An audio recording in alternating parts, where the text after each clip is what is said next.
جو باتیں قرآنی آیات کے ذریعے سے یا احادیث رسول صلی اللہ علیہ وسلم کے ذریعے سے ثابت کی گئی تھی اللہ رب العالمین کے تعارف کے سلسلے میں، انہی باتوں کو خلاصے کے طور پر دوبارہ شیخ الاسلام اپنی کتاب العقیدۃ الواسطیہ میں نقل کر رہے ہیں، کیونکہ عربی زبان میں کہا جاتا ہے اذا تکرر تقرر، جب کوئی بات بار بار دہرائی جاتی ہے، تکرار کے ساتھ اس کو ذکر کیا جاتا ہے، تو بار بار ذکر کیے جانے سے وہ بات ذہن و دماغ میں پیوست ہو جاتی ہے، بیٹھ جاتی ہے، یہی مقصد ہے۔ پھر آگے خلاصے کے طور پر، جس کی ہر عبارت تو نہیں، بس اس کا کنکلوژن اور خلاصہ کلام میں آپ کے سامنے پیش کر رہا ہوں، وہی بات دوبارہ ذکر کی ہے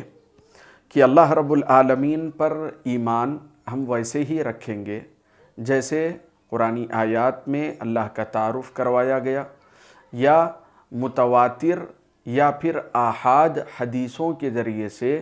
اللہ رب العالمین کا تعارف پیش کیا گیا۔ اللہ رب العالمین کے بارے میں ہمارا عقیدہ یہی ہے کہ اللہ تعالیٰ آسمانوں پر ہے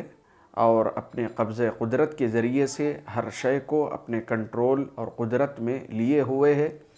کوئی شے اللہ رب العالمین کے قبضہ تصرف سے باہر نہیں ہے، وہ ہر شے کو جاننے والا، علم رکھنے والا، حکیم، بصیر، سمیع ہے۔ لیکن اللہ تعالیٰ اپنی مخلوق سے الگ ہے، مخلوق میں حلول نہیں کر گیا، اللہ تعالیٰ مخلوق میں ضم نہیں کر گیا، بلکہ اللہ تعالیٰ عرش پر ہے، آسمانوں پر ہے، اپنی مخلوق سے الگ ہے، لیکن اس کی مخلوق اس کے علم سے، اس کے قبضے سے باہر نہیں ہے، خارج نہیں ہے۔ یہی عقیدہ ذکر کر رہے ہیں مجموعی طور پر اب تک۔ لیکن یہاں پر یہ بات آپ کو ذہن نشین کرنی ہے کہ اللہ رب العالمین کے بارے میں جو قرآنی آیات سے ثابت ہوتا ہے، جو متواتر احادیث سے ثابت ہوتا ہے، اسی طرز پہ جو خبر آحاد ہے، یعنی کہ حدیث کی جو قسمیں ہیں، خبر آحاد، خبر واحد سے بھی اعتقاد اور عقیدہ ثابت ہوتا ہے، اس پر بھی ہمیں من و عن ویسے ہی قبول کرنا چاہیے۔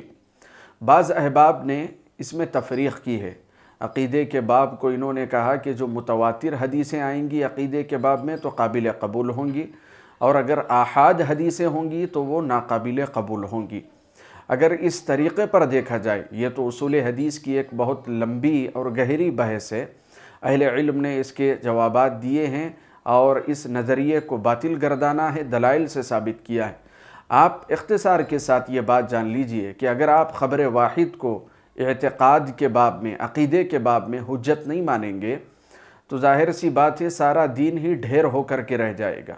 جبرائیل علیہ السلام جو خبر واحد ہی ہے ان کی شخصیت، وہی تو اللہ اور اللہ کے رسول صلی اللہ علیہ وسلم کے درمیان میں اکیلے اور تنہا ہے۔ اللہ تعالیٰ کے فرامین اور ارشادات کو، اللہ کی امانت کو رسول تک پہنچانے کا کام صرف اور صرف جبرائیل علیہ السلام نے اکیلے اور تنہا کیا ہے، کوئی فرشتہ اس میں آپ کے ساتھ شامل اور شریک نہیں ہے۔ تو اگر آپ یہ کہیں کہ عقیدے کے باب میں خبر واحد حجت نہیں، تو پھر جبرائیل علیہ السلام کے ذریعے ہی تو یہ سارا دین اور شریعت ہمیں ملا ہے، یہ سب کا سب باطل کا باطل ہو جائے گا۔ لہٰذا یہ کہنا کہ خبر واحد عقیدے کے باب میں حجت نہیں ہے، یہ باطل قول ہے۔ اسی طریقے سے چند آیتوں کو ذکر کیا ہے خلاصے کے طور پر کہ اللہ رب العالمین وہ ہمارے ساتھ ہے۔ اللہ تعالیٰ کی معیت کیسی ہے؟ اللہ تعالیٰ کی معیت وہ علم کے ذریعے سے ہے، اللہ تعالیٰ اپنے سننے کے اعتبار سے، اللہ تعالیٰ اپنے دیکھنے کے اعتبار سے وہ ہمارے ساتھ ہے، لیکن اللہ اپنی ذات کے اعتبار سے وہ عرش پر ہے، اور وہیں سے وہ ہم تمام کی نگرانی کر رہا ہے۔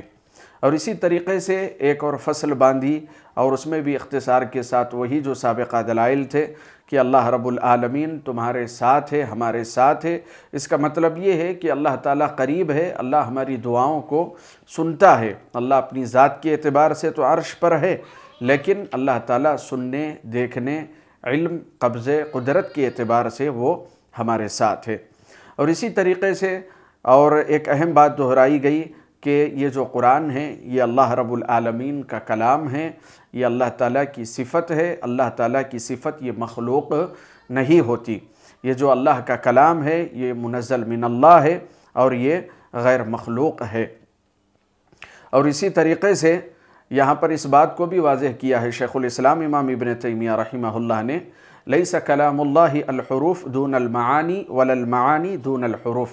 ایسا نہیں ہے کہ کلام اللہ تعالیٰ کی طرف سے نازل ہوا ہے تو یہ صرف حروف اللہ تعالیٰ کی طرف سے آئے ہیں، معنی و مطلب اللہ کی طرف سے نہیں ہے، یا پھر ایسا بھی نہیں ہے کہ صرف معنی مطلب اللہ کی طرف سے ہے، حروف اپنی طرف سے، الفاظ اپنی طرف سے وضع کر دیے، گڑھ دیے گئے، بلکہ قرآن کا معنی بھی اللہ کی طرف سے ہے، قرآن کے حروف اور الفاظ بھی اللہ رب العالمین کی طرف سے ہے۔ یہ بندے کا کلام نہیں، یہ اللہ رب العالمین کا کلام ہے۔ تو اختصار کے ساتھ ان باتوں کو ذکر کیا اور آگے یہ بھی ذکر کیا کہ جو اہل ایمان ہوں گے وہ قیامت کے دن اللہ رب العالمین کو اپنی آنکھوں سے دیکھیں گے۔ جیسے دنیا میں وہ 14ویں رات کے چاند کو دیکھنے میں انہیں کسی طرح کی کوئی پریشانی نہیں ہوتی ہے، اسی طرح سے اہل ایمان قیامت کے دن اللہ رب العالمین کا دیدار کریں گے۔ دنیا کی کوئی آنکھ، چاہے وہ نبی، رسول یا کسی بندہ مومن یا کسی ولی اللہ کی آنکھ ہو، اس کی آنکھوں میں اتنی طاقت نہیں ہے، اتنی قوت بصارت نہیں ہے کہ وہ اللہ رب العالمین کا دیدار کر سکے۔ لا تدرکہ الابصار وہو یدرک الابصار۔ پھر اس کے بعد ایک اور فصل باندھی ہے شیخ الاسلام امام ابن تیمیہ رحمہ اللہ نے، ذکر کرتے ہیں وَمِنَ الْإِيمَانِ بِالْيَوْمِ الْآخِرِ، کہ آخرت کے دن پر بھی ہمیں ایمان رکھنا ہے۔ کیسے رکھنا ہے؟ جیسے کہ اللہ کے نبی صلی اللہ علیہ وسلم نے ہمیں اس کے بارے میں سکھایا ہے، بتایا ہے، خبر دی ہے کہ موت کے بعد جو ہوگا وہی آخرت کی زندگی ہے۔ تو وہاں پر سب سے پہلا جو مرحلہ ہوتا ہے آخرت کا، وہ مرحلہ ہوتا ہے قبر کا مرحلہ، کہ آدمی چاہے مومن ہو یا کافر ہو، سب سے پہلے جس مرحلے سے اسے گزرنا ہے وہ قبر کا مرحلہ ہے۔ اور قبر میں سب سے پہلے بندے سے 3 سوال پوچھے جائیں گے ملائکہ کی طرف سے۔ یہی زندگی کا اصول ہے، یہی اصول ثلاثہ ہے۔ ہمیں اپنی زندگی میں اس چیز کی تیاری کر لینا ہے کہ قبر میں ہمیں ان سوالات کے جوابات دینا ہے۔ پہلا سوال تو یہی ہوگا، سب سے پہلا درس ہمیں جو اپنے بچوں کو دینا ہے، اپنے بچوں کی جو تعلیم و تربیت کرنا ہے وہ اسی بات پر کرنی ہے، انہی 3 سوالوں پر کرنی ہے کہ تمہارا رب کون ہے، من ربک، کہ تمہارا رب کون ہے، اور اسی طریقے سے من نبیک، کہ تمہارا نبی کون ہے، اور اسی طریقے سے تیسرا سوال وما دینک، کہ تمہارا دین کیا ہے۔ اللہ رب العالمین کا تعارف ہونا، رسول اکرم صلی اللہ علیہ وسلم کی اتباع و پیروی، اللہ تعالیٰ کی معرفت، اور اسی طریقے سے دین اسلام کے احکام اور شریعت کے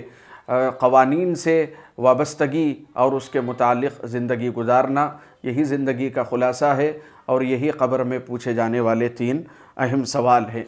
اب اس کے بعد کا مرحلہ حدیثوں میں ذکر کیا گیا، جو ایمان والا ہوگا وہ تو جواب دے دے گا ربی اللہ، کہ میرا رب تو اللہ تعالیٰ ہے، اور اسی طریقے سے ونبی محمد، کہ میرے جو نبی ہے محمد عربی صلی اللہ علیہ وسلم ہے، جو میرے آئیڈیل ہیں، نمونہ ہیں، جس کے مطابق میں نے زندگی گزاری ہے، اور اسی طریقے سے ودینی الاسلام، میرا جو دین ہے وہ دین اسلام ہے۔ اب وہ شخص جو کافر تھا، مشرک تھا، جس نے دین اسلام کی تعلیمات پر شک کیا، شبہ کیا، اور طرح طرح سے وہ غلط افکار و نظریات میں ملوث پڑا رہا، اور جب فرشتے ملائکہ اس سے یہ سوال کریں گے تو وہ کیا کہے گا ملائکہ سے؟ اس کا بھی ذکر اللہ کے رسول صلی اللہ علیہ وسلم نے کہا، وہ افسوس کرے گا اور کہے گا کہ ہائے افسوس، میں نے تو وہی کہا جو دنیا والے کہا کرتے تھے۔ دنیا والے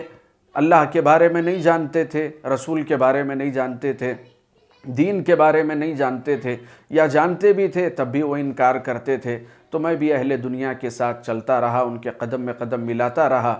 اللہ کے رسول صلی اللہ علیہ وسلم نے بیان فرمایا کہ لوہے کے ہتھوڑے سے اس زور سے اس کو مارا جائے گا، اس کی زبان سے جو چیخ، جو آواز نکلے گی، پیارے رسول صلی اللہ علیہ وسلم فرماتے ہیں کہ اگر انسان اس کو سن لے، انسان کے علاوہ ہر کوئی سنے گا اس چیخ کو، اگر انسان کے کان میں وہ مار کی آواز اگر پڑ جائے، لا صاعقہ، انسان بے ہوش ہو کر کے، مبہوت ہو کر کے گر پڑے گا۔ تو اس طریقے سے اب مرحلہ شروع ہو جاتا ہے۔ آخرت کی زندگی کا قبر کا مرحلہ پہلے ہے، یا تو پھر عذاب میں رہے گا یا پھر نعمتوں میں رہے گا۔ اس کے اوپر صبح و شام اس کے اعمال کے حساب سے اس کے اوپر نعمتیں یا پھر عذاب کی کھڑکیاں کھول دی جاتی ہے۔ آخر میں اللہ تعالیٰ سے دعا ہے کہ اللہ تعالیٰ ہمارے عقائد کی اصلاح فرمائے۔ بقیہ آخرت کے تعلق سے اور اس کے تعلق سے جو بھی باتیں ہیں وہ ہم آئندہ ذکر کریں گے۔ السلام علیکم ورحمۃ اللہ وبرکاتہ۔